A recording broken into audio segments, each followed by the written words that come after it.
বিশেষ ঘোষণা।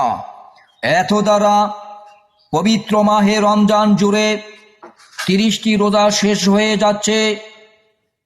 এখন পর্যন্ত যারা মাহে রমজানের রোজা না রেখে বিভিন্ন অজুহাত দিয়ে সিপাই চাপায় অথবা পর্দার অন্তরালের হোটেল রেস্তোরাঁগুলোতে দিনব্যাপী খাওয়া দাওয়ায় মগ্ন ছিলেন এবং বিভিন্ন গ্যাস সহ অন্য অন্য অসুখের অজুহাত দিয়ে রোজা না রেখে এই পবিত্র রোজা থেকে বিরত ছিলেন, সেই সমস্ত মুসলমানদেরকে জানানো যাচ্ছে যে আপনারা দয়া করে পবিত্র ঈদ উল ফিতরের ঈদগাহ মাঠে আসবেন না, কারণ আপনাদের জন্য ঈদগাহ মাঠে না আসাই উত্তম।